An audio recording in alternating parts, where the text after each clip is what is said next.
एक बार की बात है, रामपुर नामक गांव में आरोही और सपना दो बहनें अपनी माँ के साथ रहा करती थी। कुछ समय पहले ही दोनों के पिता की एक गंभीर बीमारी के चलते मृत्यु हो जाती है। दोनों बहनों की जिम्मेदारी सावित्री के ऊपर आ जाती है और वह रात दिन मेहनत कर कर अपनी दोनों बेटियों का पालन पोषण किया करती थी। ऐसे ही समय बीत रहा था और एक दिन अचानक सावित्री की तबीयत बहुत ज्यादा बिगड़ जाती है और वह बेहोश होकर फर्श पर गिर जाती है। अपनी माँ को ऐसा देख दोनों बहनों के पैरों तले जमीन खिसक जाती है और वह अपनी माँ को होश में लेकर आती हैं। बेटा, मुझे अब नहीं लगता मैं और जी पाऊंगी। मेरा तुम्हारे पापा के पास जाने का समय आ गया। आरोही बेटा, मेरे जाने के बाद तुमसे यह घर भी छिन जाएगा और तुम्हारे पास खाने पीने का कोई और साधन नहीं है। इसलिए बेटा, तुम अपने चाचा किशोर दास के घर चली जाना। तुम्हारे चाचा तो अच्छे हैं, लेकिन चाची थोड़ी गुस्से की तेज है। उनका गुस्सा बर्दाश्त कर लेना। अब एकमात्र सहारा वही घर है तुम्हारा। मुझे माफ कर देना मेरी प्यारी बच्चियों। नहीं नहीं माँ, आपको कुछ भी नहीं होगा। आप बहुत जल्दी ठीक हो जाएंगे। देखना, हम दोनों बहन आपको कुछ नहीं होने देंगे। आप हमारे साथ हमेशा रहेंगे। माँ माँ, अपनी आंखें खोलो। अभी तो आप हमसे बातें कर रही थी, अचानक आपने अपनी आंखें बंद क्यों कर ली? माँ माँ, अपनी आंखें तो खोलो। कृपया करके हमारी बात तो सुनो माँ। दोनों बहनें बहुत ही ज्यादा फूट फूट कर रोती हैं और कुछ समय बाद अपनी माँ का दाह संस्कार कर देती हैं और अपनी माँ की आखिरी ख्वाहिश सोचकर अपने चाचा चाची के घर चली जाती हैं। दोनों बहनों को देखकर चाची सुमन आग बबूला हो जाती हैं और वह दोनों बहनों को जोर से थप्पड़ मारकर कहती हैं, तुम दोनों गरीब मनहूस बहनों की मेरे महल जैसे घर में पैर रखने की हिम्मत कैसे हुई? तुमसे हमने सारे रिश्ते नाते तोड़ दिए थे। तुम जैसे गरीबों से हमें कोई रिश्तेदारी नहीं रखनी। सारा घर गंदा कर दिया। अभी इसे अच्छी तरह से पवित्र करवाना पड़ेगा। जाओ, निकलो यहाँ से अपनी मनहूस शक्ल लेकर। पता नहीं कहाँ से आ गए गरीब। चाची जी, हम दोनों अनाथ बहनें कहाँ जाएंगे? आपका ही तो सहारा है। हमें अपने घर में रहने की थोड़ी सी जगह दे दीजिए। सुमन, अब इतनी भी कठोर मत बनो। यह दोनों बेचारी अब कहाँ जाएंगी? सुमन अपने पति की बात मान जाती है और दोनों बहनों को अपने घर में रख लेती है, लेकिन सिर्फ एक नौकरानी बनाकर दोनों बहनों से गधों की तरह काम करवाती। जब दिल में आता तो बेरहमी से उनकी पिटाई भी कर दिया करती थी और खाने के नाम पर तो रूखा सूखा देती थी और पहनने के लिए फटे पुराने कपड़े। दोनों बहनें अपनी किस्मत समझकर इतनी अत्याचार वाली जिंदगी अपनी चाची के घर में व्यतीत कर रही थी। ऐसे ही एक दिन सुमन दोनों बहनों से बहुत ही ज्यादा काम करवाने के बाद सड़ा हुआ खाना देती है। दीदी दीदी, खाने में से तो बदबू आ रही है। दीदी, चाची ने सही कहा था कि वो हमारी नानी याद दिला देंगी। देखो तो आज हमसे कितना ज्यादा काम कराया और फिर भी क्या दिया? सड़ा हुआ खाना। मेरा शरीर दर्द के मारे दुख रहा है। भूख भी बहुत ज्यादा तेज लग रही है। दीदी, जिस तरह से चाची के बच्चे स्कूल जाते हैं, इसी तरह मैं भी जाना चाहती हूँ और पढ़ लिख कर कुछ बनना चाहती हूँ ताकि हम एक अच्छी जिंदगी व्यतीत कर सके। सपना, मेरी प्यारी बहन, यह सपना बहुत अच्छा है, लेकिन यह सपना सपना ही रहेगा। चाची तुम्हें कभी पढ़ने की परमिशन नहीं देंगी। वो हमें नौकर मानती हैं। फिर तुम ही बताओ, वो तुम्हें स्कूल कैसे जाने देंगी? और आज तो देखो, उन्होंने हद ही पार कर दी। सड़ा हुआ खाना दिया है, वो भी 2 दिन बाद। अब तुम ही बताओ कि तुम स्कूल कैसे जाओगी? आरोही और सपना आपस में बातें कर ही रही थी कि तभी वहाँ सुमन आ जाती है और वह आरोही को जोर से थप्पड़ मारकर कहती है, मनहूस आरोही बच्ची, मैंने तुझसे अदरक वाली चाय मांगी थी कि मेरे सर में दर्द हो रहा है, लेकिन तुम दोनों मनहूसों को तो समय पर खाना मिल जाता है, काम वाम तो कुछ करना पड़ता नहीं है। बस 24 घंटे बैठ जाती हैं और गप्पे लड़ाती रहती हैं। चाची जी, माफ कर दीजिए, मेरे दिमाग से निकल गया। बस मुझे 10 मिनट दीजिए, मैं अभी फटाफट आपके लिए अदरक वाली चाय बना के लेकर आती हूँ। ऐसा कहकर बेचारी आरोही जल्दी से अपनी चाची के लिए गर्मा गर्म चाय बनाती है और उनके रूम में लेकर जाती है और उनसे बहुत हिम्मत कर सपना की पढ़ाई के बारे में बात करती है। चाची जी, मैं आपका कोई भी काम करने के लिए तैयार हूँ। आपकी कोई भी गुलामी, कोई भी अत्याचार सहने के लिए तैयार हूँ, लेकिन मेरी आपसे हाथ जोड़कर एक विनती है, कृपया करके सपना का सरकारी ही स्कूल में एडमिशन करवा दो। जब माँ जिंदा थी तो हम दोनों बहन सरकारी स्कूल में जाया करते थे। उसे पढ़ने का बहुत शौक है। आरोही के इतना कहते ही सुमन आग बबूला हो जाती है और वह गर्मा गर्म चाय की प्याली आरोही के ऊपर फेंक देती है, जिस वजह से उसका हाथ पूरी तरह से जल जाता है और वह उसी हाथ को मोड़कर उससे कहती है, मनहूस, तेरी बहन को पढ़ लिखकर कौन सा कलेक्टर बन जाना है, रहेगी तो वो फिर भी मेरे घर की नौकरानी ही। आज तो तूने मेरे सामने ऐसी बात कर दी है, अगर तूने मेरे सामने स्कूल जाने की बात की तो फिर तुम दोनों बहनों को अपने घर से धक्के मारकर 1 मिनट में निकाल दूंगी, फिर रहना सड़क पर भीख मांगते हुए। मैंने तुम्हें अपने घर में रहने के लिए जगह दी है, तुम्हारे लिए काफी नहीं है? महारानी की बहन को स्कूल जाना है, अब जा यहाँ से। मनहूस, सारा मूड खराब कर दिया। बेचारी आरोही रोते हुए अपनी चाची के पास से आ जाती है। तभी सपना अपनी बहन के लिए हल्दी का लेप लेकर आती है और कहती है, दीदी मुझे माफ कर दो, यह सब कुछ मेरी वजह से हुआ है। दीदी यह हल्दी का लेप लगा लीजिए, इससे आपके जख्म ठीक हो जाएंगे और मैं आज के बाद स्कूल जाने की बात कभी नहीं करूंगी। अपने दिल और दिमाग से यह ख्याल निकाल दूंगी। दीदी आज की रात तो हमें पानी पीकर ही अपना गुजारा करना पड़ेगा, क्योंकि खाना तो सड़ा हुआ है। ऐसा कहकर सपना बहुत रोती है और आरोही भी अपने जख्मों पर हल्दी का लेप लगा लेती है और दोनों बहनें सड़ा हुआ खाना फेंककर पानी पीकर रोते रोते सो जाती हैं। सुबह हो जाने के बाद सुमन आरोही को बुलाती है और उससे कहती है, सुन करम चली, मेरी बहन आ रही है और मेरी बहन को गंदगी बिल्कुल भी पसंद नहीं है, इसलिए पूरे घर की अच्छी तरह सफाई कर देना और 5 तरह के अलग अलग पकवान भी बना देना। उसे अलग अलग वैरायटी के खाना खाना बहुत पसंद है। और तो सुन सपना की बच्ची, पूरे गार्डन की सफाई कर देना। अगर तुम दोनों मनहूस बहनों की वजह से कोई भी गलती हुई तो मैं तुम्हें छोड़ूंगी नहीं। चलो अब जाओ यहाँ से, अपने काम पर लग जाओ। पता नहीं वह कौन सी मनहूस घड़ी थी जब दोनों गरीब मनहूस बहन मेरे घर आई थी। बेचारी आरोही के हाथ में अभी भी छाले थे, उनमें अभी भी जलन हो रही थी, लेकिन वह अपनी चाची को काम करने से मना नहीं कर सकती थी। उसे मजबूरी में ऐसे ही छालों में घर का सारा काम करना पड़ता है। पहले वह पूरे घर की सफाई करती है, उसके बाद इतने दर्द में बहुत मुश्किलों से चूल्हे के पास जाकर 5 तरह के अलग अलग पकवान बनाती है और सपना गार्डन की सफाई कर रही थी। ऐसे ही दोनों बहनें अपना अपना काम कर रही थी। कुछ समय बाद सुमन की बहन विनीता आ जाती है और दोनों बहनें डाइनिंग टेबल पर बैठकर खाना खा रही थीं कि तभी विनीता की नजर दोनों बहनों के ऊपर जाती है। छी छी, अरे अरे सुमन, तूने इतनी ज्यादा फटीचर गरीब नौकरानियों को क्यों रखा है? इनके कपड़ों से कितनी ज्यादा बदबू आ रही है। क्या ये खाना इन्होंने बनाया है? अरे यार, तू तो मेरे स्टैंडर्ड को अच्छी तरह से जानती है कि मैं नौकरानी भी कैसी रखती हूँ। मुझे ये खाना बिल्कुल पसंद नहीं। ऐसे गरीबों का हाथ का खाना मैं खाऊंगी? कभी भी नहीं। ऐसी गरीबों को तू कैसे बर्दाश्त कर रही है? अरे यार विनीता, तुम परेशान क्यों होती हो? तुम तो मेरी सबसे अच्छी बहन हो, तुम्हें तो मैं नाराज कर ही नहीं सकती। अगर तुम्हें यह नौकरानी पसंद नहीं आ रही तो कोई बात नहीं, राहुल के पापा यहाँ पर नहीं है, अभी के अभी इन दोनों गरीब बहनों को धक्के मारकर निकाल देती हूँ। लेकिन यार बस तुम नाराज मत हो। अगर तुम नाराज हो गई तो मुझे क्लब की मेंबरशिप कैसे दिलाओगी? तुम दोनों फटीचर गरीब बहनों, जाओ, अब तुम्हारा इस घर में कोई काम नहीं है और दोबारा अपनी मनहूस शक्ल लेकर यहाँ पर मत आ जाना। चाची जी, यह आप क्या कह रही हैं? इतनी रात को हम दोनों बहन कहाँ जाएंगे? हमारा तो आपके सिवा और कोई नहीं है। चाची जी, मैं आपकी पैर पकड़ती हूँ, हाथ जोड़ती हूँ, कृपया करके हमें मत निकालिए। हाँ हाँ चाची, इतनी रात हो रही है, हम कहाँ जाएंगे? हमें मत निकालिए, हमें मत निकालिए। हम दोनों बहनों से जो भी करने के लिए कहेंगे हम वो सब करने के लिए तैयार हैं और कोई शिकायत का मौका भी नहीं देंगे, लेकिन कृपया करके हमें मत निकालिए। दोनों बहनें अपनी चाची के सामने बहुत गिड़गिड़ाती हैं, उनके पैर भी पकड़ती हैं, लेकिन चाची को बेचारी दोनों अनाथ बहनों के ऊपर जरा भी रहम नहीं आता और वह धक्के मारकर दोनों को निकाल देती हैं। दोनों बहनें रात के अंधेरे में इधर से उधर भटक रही थी कि तभी उन्हें रास्ते में जाल में एक चिड़िया फंसी हुई नजर आती है जो बहुत ही ज्यादा जख्मी थी।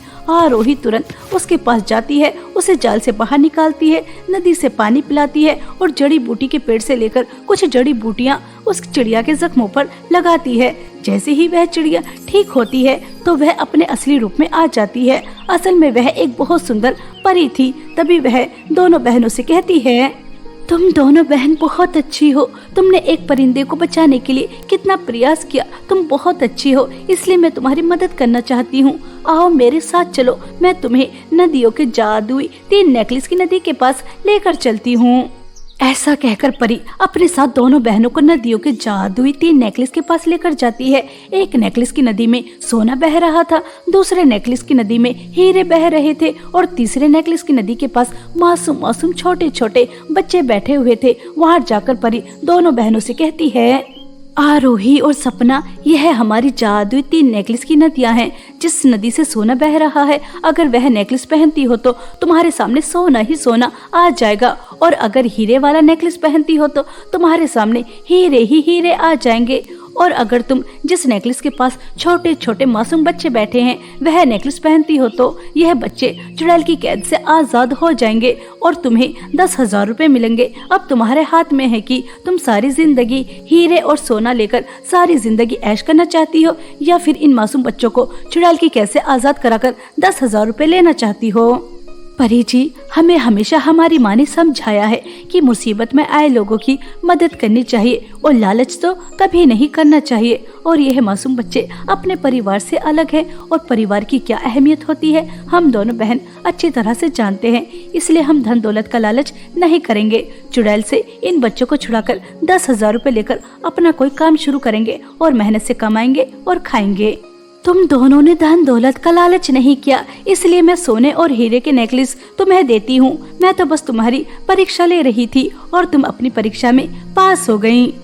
सपना और आरोही परी को धन्यवाद कहकर सोने और हीरे के नेकलेस लेकर आ जाती हैं, जिनकी मदद से दोनों बहनों के पास बहुत सारी धन दौलत आ जाती है। दोनों बहन महल में एक महारानी वाली जिंदगी व्यतीत कर रही थीं और वह गांव के बहुत बड़े स्कूल में पढ़ने भी जाने लगती हैं। अब उनकी जिंदगी में किसी चीज की कोई कमी नहीं थी, लेकिन जब इस बात की खबर सुमन को लगती है तो वह आग बबूला हो जाती है। मेरे घर में सड़ा हुआ खाना खाने वाली मामूली सी नौकरानी आज महल जैसे घर में रह रही हैं और इतने बड़े स्कूल में पढ़ने भी जा रही हैं। ऐसा कैसे हो सकता है? और गांव के गरीब लोगों को तो सोना और हीरे तो ऐसे बांट रही हैं जैसे किसी सुनहर की बेटियां हों। पता तो लगा नहीं होगा आखिर क्या गड़बड़ है। ऐसा सोचकर सुमन दोनों बहनों के ऊपर नजर रखने लगती है और एक दिन जब दोनों बहनें नदियों के जादुई 3 नेकलेस के बारे में बात कर रही थीं, तो उसी समय उसे पता चल जाता है कि काली पहाड़ी के पीछे परी के जादुई नदियों के 3 नेकलेस हैं और सुमन अपनी बहन विनीता के साथ नदियों के जादुई नेकलेस के पास पहुंच जाती है। दोनों बहनें लालची थीं। परी, हम बच्चों की मदद क्यों करेंगे? हमारी बला से चुड़ैल इन्हें पकाकर खा जाए, हम इनकी मदद नहीं करेंगे। इनकी मदद करने के चक्कर में क्या हम सोने और हीरे के नेकलेस ले जाना छोड़ देंगे? नहीं नहीं, ऐसा कभी नहीं होगा। हमें तो सोने और हीरे के नेकलेस चाहिए जिनकी मदद से हम माला माल हो जाएंगे, हम बहुत ज्यादा अमीर हो जाएंगे। हमें नहीं करनी किसी की भी मदद। क्यों विनीता, सही कह रही हूँ ना?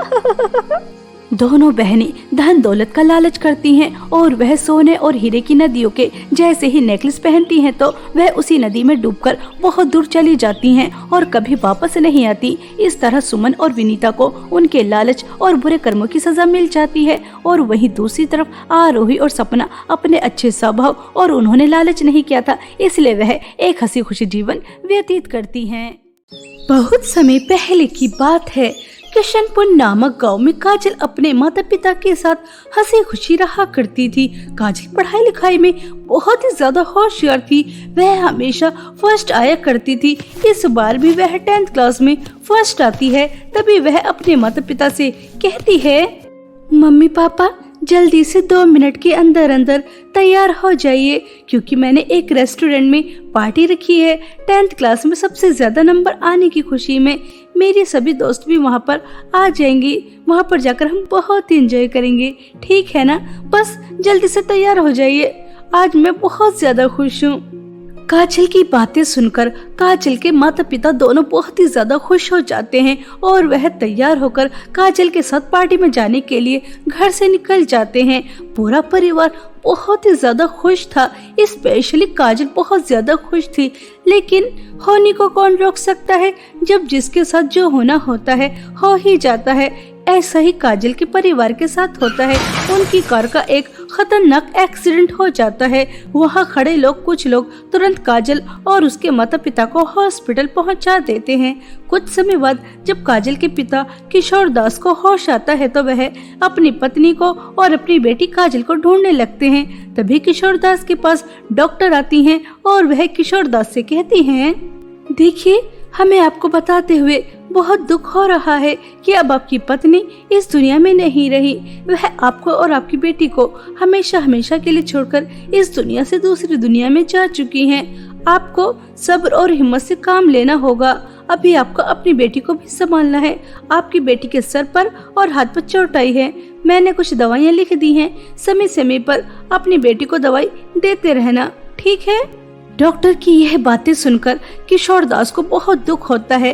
वह बहुत रोता है और अपने आंसू पोंछकर वह अपनी बेटी के पास जाता है, क्योंकि उसे अपनी बेटी के सामने कमजोर नहीं पड़ना था। अपने पिता को देखते ही काजल अपनी माँ के बारे में पूछती है। पापा पापा, मम्मी कहाँ है? वो कहीं पर दिखाई नहीं दे रही। उन्हें ज्यादा तो चोट नहीं आई। देखिए मेरे सर पर कितनी ज्यादा चोट आई है और आपके हाथ में भी चोट आई है। लेकिन पापा, मम्मी कहाँ है? मेरी प्यारी बेटी, तुम्हारी माँ एक चमकता हुआ तारा बन गई। अब वह तुम्हारे पास कभी नहीं आएंगी। वह हम दोनों को छोड़कर जा चुकी हैं। नहीं नहीं पापा, यह आप क्या कह रहे हो? ऐसा कैसे हो सकता है? वो हम दोनों को छोड़कर कैसे जा सकती है? अब मैं माँ के बिना कैसे रहूंगी? मुझे तो माँ के हाथ से खाना खाने की आदत है, उनके पास सोने की आदत है। उनकी लोरी जब तक मेरे कानों में नहीं जाती मुझे नींद नहीं आती। पापा, हम तीनों कितने ज्यादा खुश थे। अचानक हमारी खुशियों को किसकी नजर लग गई? माँ हमें छोड़कर क्यों चली गई? क्यों चली गई माँ हमें छोड़कर? इस तरह से काजल बहुत ज्यादा फूट फूट कर रोती है। अपनी बेटी को इस तरह से रोता हुआ देखकर किशोर दास को बहुत रोना आता है। कुछ समय बाद काजल की मां का दाह संस्कार हो जाता है। अपनी मां की मृत्यु के बाद काजल बिल्कुल उदास हो जाती है। वह अपने पिता से न ठीक तरह से बात करती है, न ठीक तरह से खाना खाती है। उसका पढ़ाई में भी मन नहीं लगता और न ही वह दूसरे कामों में दिलचस्पी दिखा रही थी। अपनी बेटी की यह हालत देखकर किशोर दास को बहुत दुख होता है। वह सोचता है कि काजल को माँ की जरूरत है, इसलिए वह एक दिन शकुंतला नाम की औरत से दूसरी शादी कर लेता है, जिसकी अपनी भी एक बेटी थी, सुहाना। काजल, मेरी प्यारी बेटी, तुम्हें माँ की जरूरत थी ना, इसलिए देखो मैं तुम्हारे लिए माँ लेकर आया हूँ और तुम्हारे साथ खेलने के लिए तुम्हारी बहन भी है, सुहाना। तुम दोनों बहन एक साथ अच्छे से रहना, ठीक है? शकुंतला किशोर दास के सामने काजल से बहुत ज्यादा प्यार करती है। यह देखकर किशोर दास को बहुत अच्छा लगता है और वह काजल की सारी जिम्मेदारी शकुंतला को देकर शहर चला जाता है। लेकिन किशोर दास को कहाँ पता था कि शकुंतला बिल्कुल भी अच्छी औरत नहीं है। उसने तो अच्छा बनने का सिर्फ ड्रामा ही किया था। अगले दिन काजल अपने रूम में सो रही थी कि तभी शकुंतला उसके रूम में जाती है, उसके ऊपर बहुत सारा पानी डालकर उसे उठा देती है। उसके बाद उसको जोर से थप्पड़ मारकर कहती है, मनहूस करमजली, अभी तक सो रही है? तुझे क्या लगा था कि मैं यहाँ तेरी नौकरानी बनकर आई हूँ? तेरे लिए किचन में नाश्ता तैयार कर रही हूँगी। मैं यहाँ कोई काम वाम नहीं करूँगी, इसलिए किचन में जा और जल्दी से नाश्ता तैयार कर, क्योंकि मुझे जल्दी नाश्ता करने की आदत है। और उसके बाद कुछ गंदे कपड़े भी पड़े हैं, उन्हें भी धो देना। और घर कितना गंदा कर रखा है, सफाई करने की लगता है बिल्कुल भी आदत नहीं है। चल जल्दी से पूरे घर की सफाई भी कर देना, क्योंकि मुझे गंदगी भी बिल्कुल पसंद नहीं है, मनहूस। माँ, आप तो पापा से कह रही थी कि आप बिल्कुल मुझे माँ की तरह प्यार देंगी, लेकिन मेरी माँ तो मुझसे कोई काम नहीं कराती थी। फिर आप मुझसे काम करने के लिए क्यों कह रही हो? देख मनहूस लड़की, मेरा ज्यादा मूड खराब करने की जरूरत नहीं है। अभी मेरा मूड अच्छा है, इसलिए मैं तुझे कुछ नहीं कह रही, वरना अब तक तो मैं तेरी हड्डी पसली तोड़ देती। वो तो सब मैंने तेरे बाप के सामने ड्रामा किया था। मैं और तुझ जैसी मनहूस सौतेली बेटी से प्यार करूंगी? My foot. और हाँ, एक बात अच्छे से अपने पल्ले में बांध लेना, अगर तूने अपने बाप को कुछ भी बताने की कोशिश की तो सोच लेना कि मैं तेरा और तेरे बाप का क्या हाल करूंगी। इसलिए सोच समझ कर ही कदम उठाना। अब चल यहाँ से, जल्दी से नाश्ता तैयार कर, मनहूस। अपनी सौतेली माँ की यह बातें सुनकर काजल हक्की बक्की रह जाती है। वह समझ ही नहीं पाती कि अचानक यह क्या हो गया। वह रोते हुए किचन में नाश्ता बनाने के लिए चली जाती है और नाश्ता बनाकर डाइनिंग टेबल पर लगा देती है। तभी सुहाना काजल से कहती है, अरे काजल, तुम कब से काम कर रही हो? तुम्हें भूख लग रही होगी, चलो जल्दी आ जाओ, हमारे साथ नाश्ता कर लो। क्या कहा? यह नौकरानी मनहूस हमारे साथ नाश्ता करेगी? बिल्कुल भी नहीं। और सुहाना, तुझे भी इस मनहूस की ज्यादा साइड लेने की जरूरत नहीं है। यह इस घर की नौकरानी है और नौकरानियां कभी भी मालकिन के साथ नाश्ता नहीं करती। जब ये घर का सारा काम कर देगी तो रात को इसे हमारे आगे का बच्चा कुचा मिल जाएगा। और हाँ तो सुन, इस घर में भी तुझे रहने की जरूरत नहीं है। आज से तू बाहर स्टोर रूम जो है उसी के अंदर रहेगी। अपना वहीं पर रहने का बंदोबस्त कर लेना।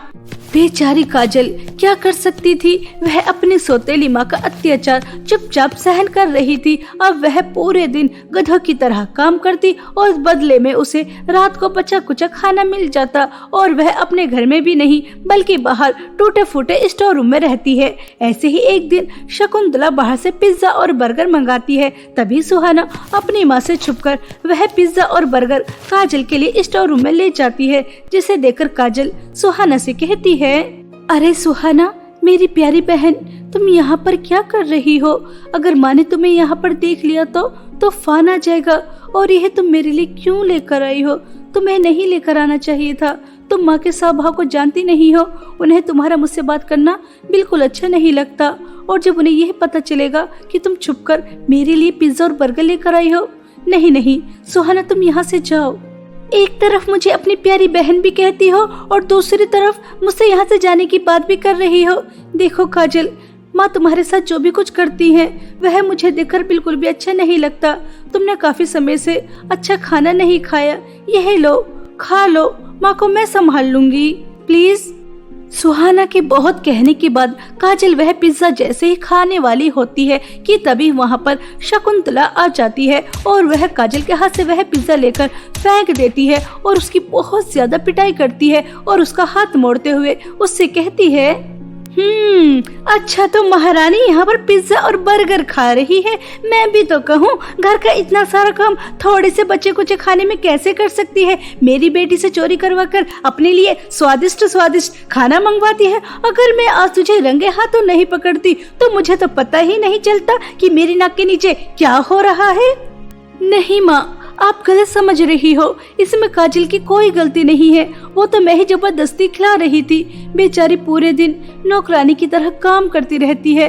आपके आगे का बचा कुचा खाती है, फटे पुराने कपड़े पहनती है। आप उसे जिस हाल में रखती हैं उसी हाल में रहती है। पिताजी से भी कुछ नहीं कहती। यह तो आप इसकी शराफत समझिए कि आप इसी के घर में रहकर इसके ऊपर इतना अत्याचार कर रही हैं, लेकिन ये फिर भी मुँह से उफ तक नहीं कर रही। ओहो, अच्छा तो मेरी बेटी को मेरे खिलाफ भड़काना भी शुरू कर दिया इस मनहूस ने। तो कोई छोटी मोटी चीज नहीं है, तू तो बड़ी चालू चीज निकली। मेरी बेटी को मेरे ही खिलाफ भड़का दिया।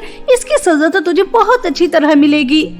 माँ, कृपया करके मेरा हाथ छोड़िए, मुझे बहुत दर्द हो रहा है और मैंने सुहाना को आपके खिलाफ नहीं भड़काया। मैं कभी नहीं चाहूंगी कि माँ और बेटी में लड़ाई झगड़ा हो।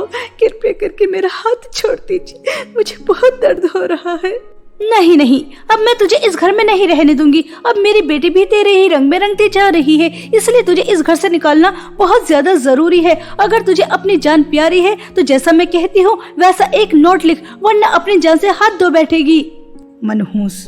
शकुंतला की यह धमकी सुनकर काजल घबरा जाती है और जैसा जैसा शकुंतला उससे कहती है वैसा वैसा वह एक पेपर पर लिख देती है। उसके बाद शकुंतला बेचारी काजल को धक्के मारकर घर से बाहर निकाल देती है। काजल के पिता गांव में नहीं थे और उसका कोई रिश्तेदार भी यहाँ नहीं था। बेचारी इधर से उधर ऐसे ही भटकती रहती है और वह जंगल में जाकर एक जगह जाकर बैठ जाती है और बहुत रोती है। तभी काजल देखती है कि नदी में एक हिरण डूब रहा है। वह बाहर निकलने की बहुत कोशिश कर रहा है लेकिन निकल नहीं पा रहा। तभी काजल नदी में कूदकर उस हिरण की जान बचाती है। तभी वह हिरण काजल से कहता है, तुम बहुत अच्छी हो, तुमने मेरी जान बचाई, इसलिए मैं भी तुम्हारी मदद करना चाहता हूँ। इस जंगल में एक कुआं है और उस कुएं के अंदर जादुई 3 साड़ी हैं। तुम वहाँ जाओ और उस कुएं से मदद मांगो। मुझे पूरा भरोसा है कि वह जादुई 3 साड़ी का कुआं तुम्हारी मदद जरूर करेगा, क्योंकि तुम बहुत अच्छी हो। हिरण की बातें सुनकर काजल को एक उम्मीद की किरण नजर आती है और वह हिरण की बताई हुई जगह पर पहुंच जाती है। तभी उसे एक कुआं नजर आता है। काजल उस कुएं से कहती है, जादुई साड़ी के कुएं, मुझे आपकी मदद की जरूरत है, कृपया करके मेरी मदद करो। ठीक है लड़की, मैं तुम्हारी मदद जरूर करूंगा, लेकिन उससे पहले तुम्हें मुझे इस जंगल का सफेद फूल लाकर देना होगा जो इस काली पहाड़ी के पीछे है। अगर तुम मुझे वह फूल लाकर दे दोगी तो मैं तुम्हें इस कुएं की 3 जादुई साड़ी तुम्हें दे दूंगा।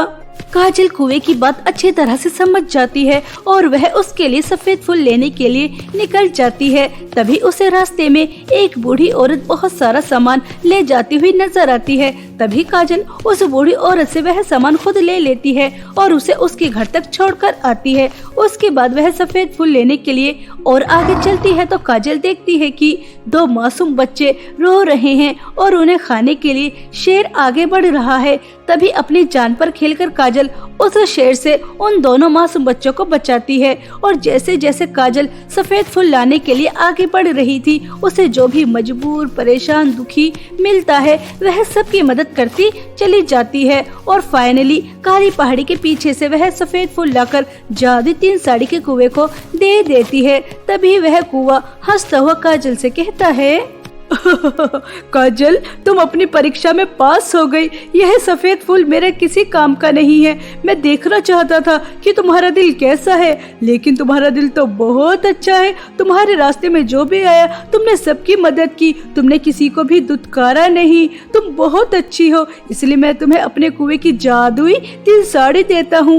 एक साड़ी तुम्हें बहुत सारा पैसा देगी, दूसरी साड़ी तुम्हें बहुत सारा सोना देगी और तीसरी साड़ी तुम्हें गाड़ी, बंगला, कपड़े, खाना यह सब देगी। इन जादुई 3 साड़ी की मदद से अब तुम्हारी जिंदगी में किसी चीज की कोई कमी नहीं होगी। जादुई साड़ी के कुएं, तुम्हारा बहुत बहुत धन्यवाद मुझे जादुई 3 साड़ी देने के लिए। अब मैं अपने साथ साथ औरों की भी मदद करूंगी। काजल जादुई 3 साड़ी पाकर बहुत खुश होती है और वह यह गांव छोड़कर दूसरे गांव में चली जाती है और वहां जाकर एक साड़ी से बहुत बड़ा घर लेकर उसके अंदर रहती है और बहुत समय बाद पेट भरकर खाना खाती है और 2 साड़ियों से सोना और पैसा लेकर गांव के गरीब, परेशान और अनाथ लोगों में बांटती है। ऐसे ही समय बीत रहा था। कुछ समय बाद किशोर दास शहर से वापस आ जाता है और वह घर में अपनी बेटी को नहीं देखता तो शकुंतला से पूछता है कि उसकी बेटी कहाँ है। तभी शकुंतला काजल का लिखा नोट किशोर दास को दिखाती है।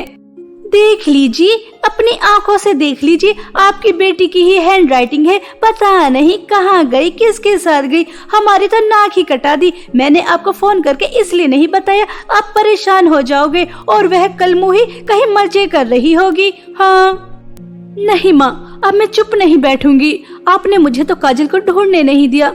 पता नहीं बेचारी कहाँ होगी, जिंदा भी है या मर गई, लेकिन अब मैं काजल के साथ और गलत नहीं होने दूंगी। पिताजी, मेरी माँ बिल्कुल भी अच्छी नहीं है। उन्होंने काजल को कभी माँ की तरह प्यार करा ही नहीं, उसके ऊपर अत्याचार करती थी और यह नोट भी उससे जबरदस्ती ही लिखवाया है ताकि आपकी नजरों में वह बुरी बन जाए और सारी प्रॉपर्टी इनके नाम हो जाए। धन दौलत के लालच में अंधी हो गई अंधी। एक मासूम के ऊपर इतना अत्याचार किया है। शकुंतला, मुझे तुमसे यह उम्मीद नहीं थी। अगर मेरी बेटी को कुछ भी हुआ तो मैं तुम्हें नहीं छोड़ूंगा। ऐसा कहकर किशोर दास अपनी बेटी को ढूंढने के लिए निकल जाता है। बहुत ढूंढने के बाद किशोर दास को काजल मिल जाती है। काजल अपने पिता से मिलकर बहुत खुश होती है। तभी काजल अपने पिता को जादुई 3 साड़ी के बारे में बताती है। अब दोनों बाप बेटी एक साथ रहने लगते हैं। कुछ समय बाद शकुंतला को पता चलता है कि काजल के पास बहुत सारी धन दौलत है क्योंकि उसके पास जादुई 3 साड़ी हैं। देखो तो दोनों बाप बेटी कैसे मजे में रह रहे हैं और उस मनहूस काजल की तो देखो कैसे सोना और पैसा गरीबों में बरसा रही है। अगर इतनी सारी धन दौलत मेरे पास होती तो मैं तो किसी को 1 रुपया ना दूं। अगर वह जादुई 3 साड़ी मेरे हाथ लग जाए तो मैं इस दुनिया की सबसे अमीर औरत बन जाऊंगी। मुझे उस मनहूस के पास से वह जादुई 3 साड़ी चुरानी ही होंगी। ऐसा सोचकर एक दिन शकुंतला चुपके से काजल के घर जाती है और वह जादुई 3 साड़ी चुराकर अपने घर लेकर आ जाती है और उनसे बहुत सारी धन दौलत मांगती है। लेकिन शकुंतला को कुछ भी नहीं मिलता, बल्कि उन साड़ियों से सांप और बिच्छू निकलकर आते हैं जो शकुंतला को तुरंत ही डस लेते हैं। उसकी मृत्यु हो जाती है। इस तरह शकुंतला को उसके लालच और बुरे कर्मों की सजा मिल जाती है। काजल सुहाना को अपने घर लेकर आ जाती है। दोनों बहनें अपने पिता के साथ सब एक साथ हंसी खुशी रहती हैं और जादुई 3 साड़ी की धन दौलत से गांव के परेशान, गरीब और अनाथ लोगों की बहुत मदद करती हैं।